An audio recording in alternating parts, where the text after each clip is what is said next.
الله الحمد لله رب العالمين وبه نستعين على أمور الدنيا والدين وصلى الله على سيدنا محمد وعلى آله وصحبه وسلم. أما بعد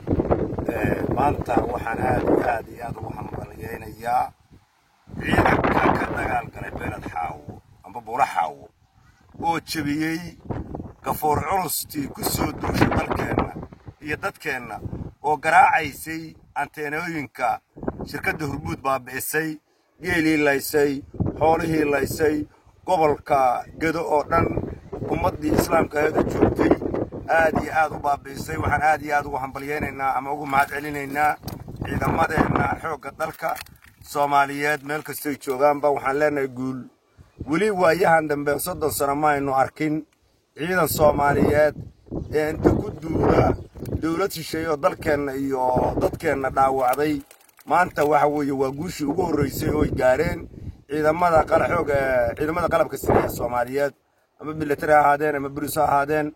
amba maaragtay ahaadeen kuwa kale. waxaan leeyahay marka ciidanka qalabka sida ee Soomaaliyeed guuleysto qaasatan waxaan aad ugu mahadcelinaynaa ciidamada Haram Cas oo si lixaad leh uga meydkooda iyo baqtigooda u jiiday Kenyaatiga gafoor culuska ayagana waxaan leenahay dhalinyaradii jirto joogta Allah ka dhigo ka boqor ahaana waxaan leenahay dalka Soomaaliya dadka ku soo duulo Kenyaatiga ah iyo gaaladaas madmadow waxaan leenahay ragay odayaasha ama maarta boqoraan ahaano ama salaadiinta kale amba ugaasiyada waxaan farayaa in aan ka qayb qaadano sidii aan gobolka NFD uga xoreyn lahayn Kenya una garab istaagi lahayn dawladda federaalka Soomaaliya cadawga Kenyana si dhab ah aan ula dagaalamayna. waxaan leenahay waxaan maanta noo sugnaatay dib inaan u xoreysano dalkeena. marka aad waxaan u leeyahay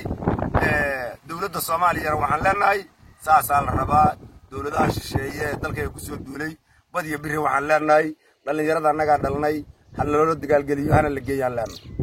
marka sidaas la ajligeed ka boqor ahaan waxaan soo dhaweynayaa sida loo laayay Kenyaatiga qof kasta ee Soomaali ah ee ku abtirsata diinta islaamka waxaan leeyahay waa inay Kenya ku duushaa waxay ka goyn kartaa inay ka goyso si dalkaygu nabad u helo horumar u helo barwaaqo u helo. waayo waxay u duuleysaa Kenya wax kala maahan waa badeena iyo birigeena iyo afarta boqolaalka sano ay gumaysanaysay gobolka NFD way og yihiin gobolka meesha la Mombasa waxay ka tirsan tahay dalka Soomaaliya ka tirsan dhul Soomaaliyeed way og yihiin. marka waxaan leenahay hel iyo hoob waxa la horto waxaan heli karno waa in la taga Mombasa iyo Nairobi waa in gacanta lagu dhigaa dawladda Soomaaliya si gaar ahaaneed si gaar ah si maaragtay guudba waa in loo gacan siiyo. Assalaamu calaykum warahmatullahi wabarakatuh.